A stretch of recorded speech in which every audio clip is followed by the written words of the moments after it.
Hello बच्चों, मेरी पाठशाला में आपका स्वागत है। आज की क्लास में हम सिंपल प्रेजेंट टेंस वह समझेंगे कि सिंपल प्रेजेंट टेंस होता क्या है और इसे हम कहाँ यूज़ करते हैं और इसके हम सेंटेंसेस कैसे बनाते हैं। वैसे मुझे तो ये जो लेसन है आपको इंग्लिश में ही पढ़ाना चाहिए, क्योंकि इंग्लिश का सब्जेक्ट है, इंग्लिश ग्रामर पढ़ रहे हैं। पर मेरी इच्छा है कि आप इसे अच्छे से समझ लें, इसलिए मैं इसको हिंदी भी यूज़ करूँगा अपने क्लास में और इंग्लिश भी बोलूँगा। तो सिंपल प्रेजेंट टेंस पहले हम समझ लेते हैं। मैं कुछ आपको वाक्य लिख के बताता हूँ कि सिंपल प्रेजेंट टेंस के वाक्य होते कैसे हैं। जैसे अगर हम लिखें I live in Delhi, you play football,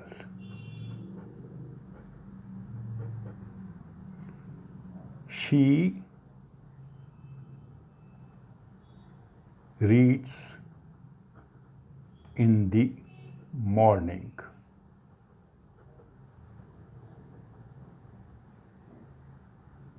my mother washes clothes in the afternoon.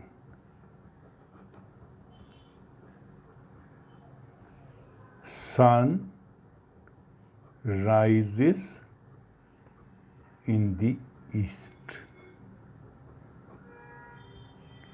ये कुछ वाक्य हैं जिनमें हमने सिंपल प्रेजेंट टेंस का उपयोग किया है। ये सभी सेंटेंसेस सिंपल प्रेजेंट टेंस के सेंटेंसेस हैं। अभी इसमें आपने समझना है कि हम ये कहाँ यूज़ करते हैं, किस स्थिति में हम सिंपल प्रेजेंट टेंस को यूज़ करेंगे। सिंपल प्रेजेंट टेंस बेसिकली तब यूज़ किया जाता है जब हम किसी ऐसे एक्शन के बारे में बताते हैं या किसी ऐसे इवेंट के बारे में बताते हैं या किसी ऐसी स्थिति के बारे में बताते हैं जो अभी के लिए ट्रू है और कुछ समय के लिए ट्रू होगी, या कोई ऐसी चीज़ जो हम as a matter of habit या रूटीन पे करते हैं, रेगुलरली करते हैं। जैसे आई लिव इन दिल्ली, मैं दिल्ली में रहता हूँ, तो ये बात जो है कुछ समय के लिए सत्य होगी। ऐसा नहीं है कि कल मैं दिल्ली से शिफ्ट हो जाऊंगा। अगर शिफ्ट होना होगा तो मैं ऐसे नहीं कहूँगा। मैं अगर द्वारका में रहता हूँ तो मैं कहूँगा आई लिव इन द्वारका। मैं फुटबॉल खेलता हूँ, मतलब मुझे ये गेम अच्छी लगती है, मैं फुटबॉल खेलता हूँ। मेरी जो वो she reads in the morning, वो लड़की जो है सुबह पढ़ती है। My mother washes clothes in the afternoon, मेरी माँ जो है दोपहर के बाद कपड़े धोती है। सूर्य जो है पश्चिम में पूर्व में उदय होता है।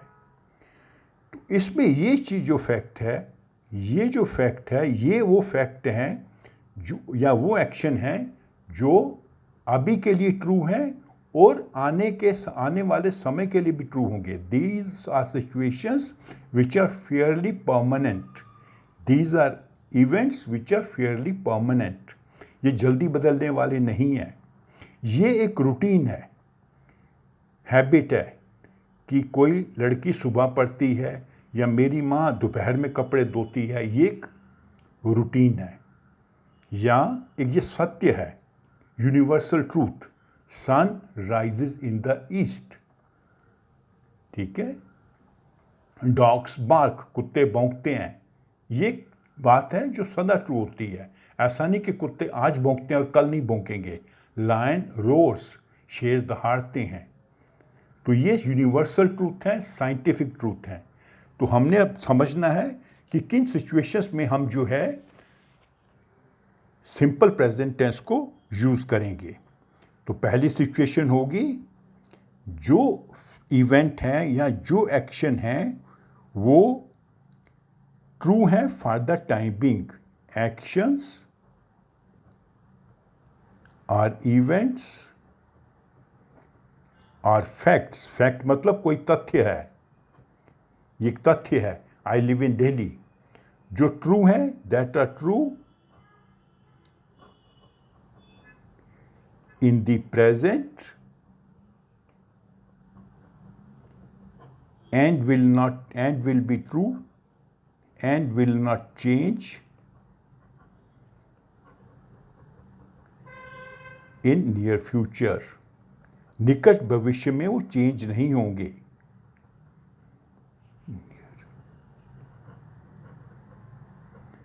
जैसे कोई आदमी दिल्ली में रहता है या कोई आदमी रेलवे में काम करता है, वो बोलेगा आई वर्क इन रेलवेज, क्योंकि वो काफ़ी लंबे समय तक रेलवे में काम करेगा। मैं फुटबॉल खेलता हूँ, एक जानकारी है, काफ़ी लंबे समय तक चलेगा, हो सकता है 1 साल के बाद 2 साल के बाद आप कुछ और गेम खेलना शुरू कर दें, लेकिन अभी तो आप क्रिकेट फुटबॉल खेलते हैं।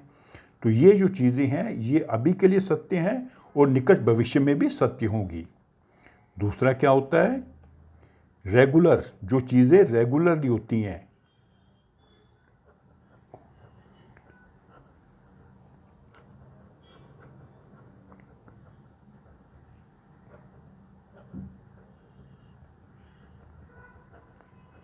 कोई इवेंट रेगुलरली होता है,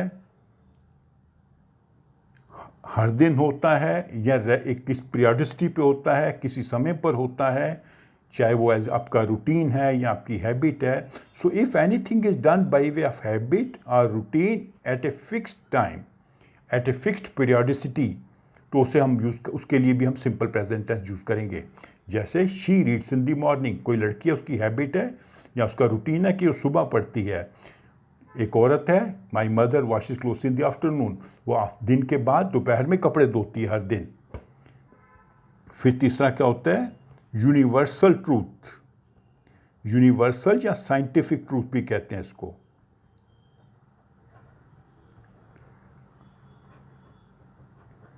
जैसे sun rises in the east, ठीक है, या Ganga flows from east to west, Ganga जो है पश्चिम से पूर्व से पश्चिम की ओर जाती है।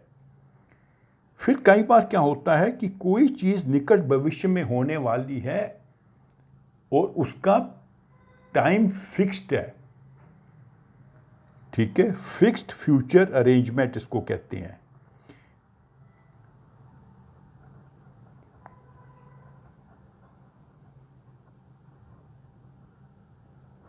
फिक्स्ड फ्यूचर अरेंजमेंट्स, जैसे एक ट्रेन है, वो हर दिन रात को 9 बजे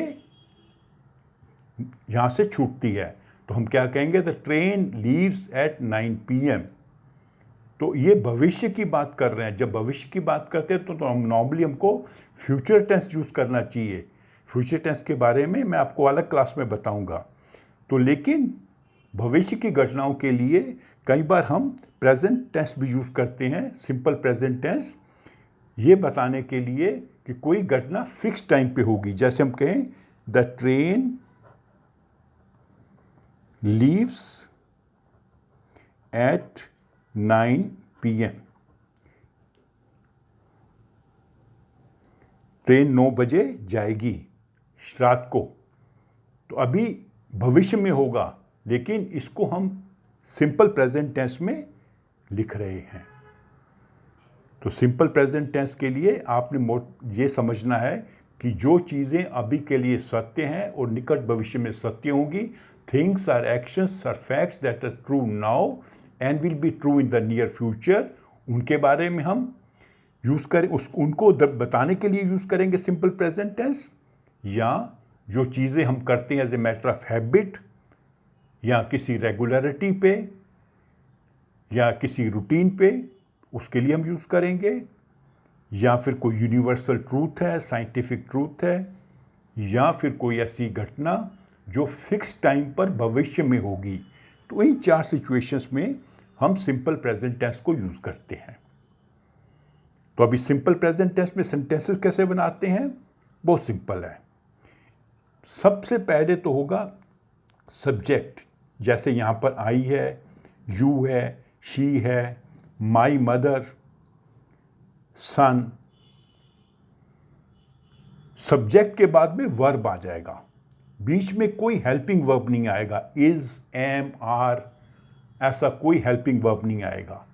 I live in Dwarka, you play football, तो यू के बाद सब्जेक्ट के बाद वर्ब आ गया। वर्ब मतलब वो वर्ड जिससे हमें पता लगता है कि क्रिया हो रही है, डूइंग वर्ड से कहते हैं। She reads, my mother washes, sun rises, तो सब्जेक्ट के बाद स्ट्रेटवे वर्ब आ जाएगा। लेकिन आपने इसमें एक ध्यान रखना है कि अगर सब्जेक्ट है आई, ये मैं आपको यहां लिख के बताता हूं, अगर सब्जेक्ट है आई या यू या प्लूरल नाउन है,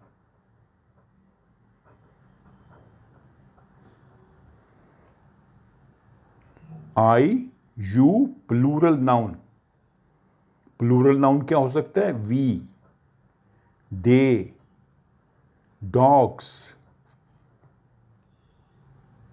ये प्लूरल नाउन है। प्लूरल नाउन है, यू है, आई है, तो वर्ब सिंपल लगेगा, उसके साथ में एस या ईएस नहीं लगेगा। जैसे I live, you play, we play, they read, dogs bark, तो वर्ब के साथ एस या ईएस नहीं लगेगा।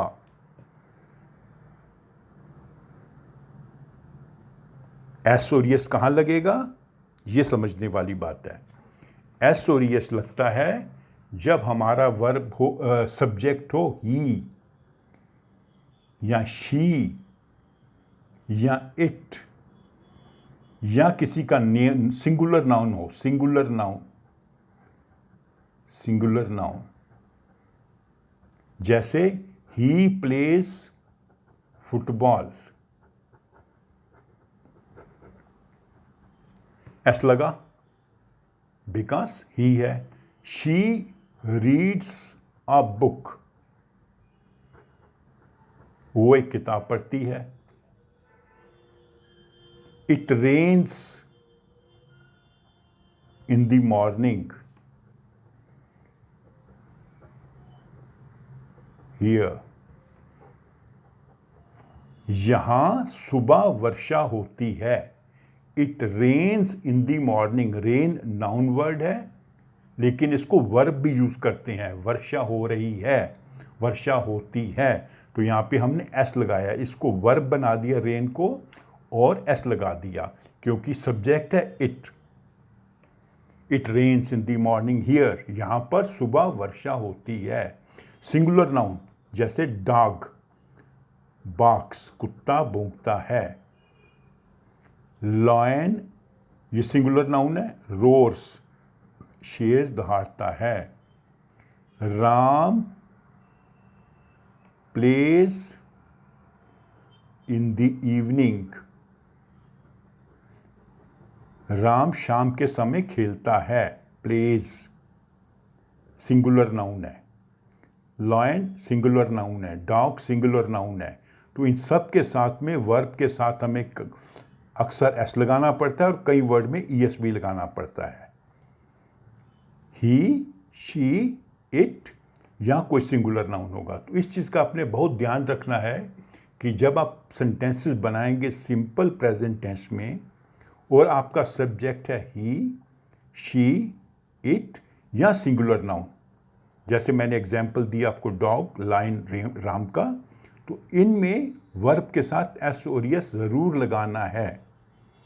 बाकी अगर वर्ब है आई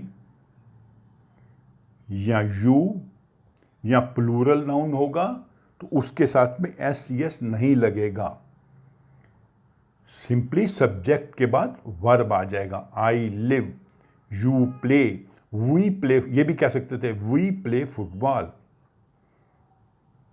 दे प्ले फुटबॉल। ठीक है, तो इस प्रकार जो है हम सिंपल प्रेजेंट टेंस के सेंटेंसेस बना सकते हैं और उन्हें अपनी भाषा में यूज़ कर सकते हैं, अपनी लैंग्वेज को इम्प्रूव कर सकते हैं। इसके अगले वीडियो में मैं आपसे बताऊंगा कि सिंपल प्रेजेंट टेंस में हम नेगेटिव सेंटेंसेस कैसे बनाते हैं, और फिर एक वीडियो बना के समझाऊंगा कि इन्हें हम क्वेश्चंस कैसे बना सकते हैं। तो अगर आपको ये मेरा वीडियो अच्छा लगा हो तो इसे आप प्लीज़ ज़रूर लाइक करें, अपने फ्रेंड्स के साथ शेयर भी करें और मेरे चैनल को सब्सक्राइब भी करें। Thank you.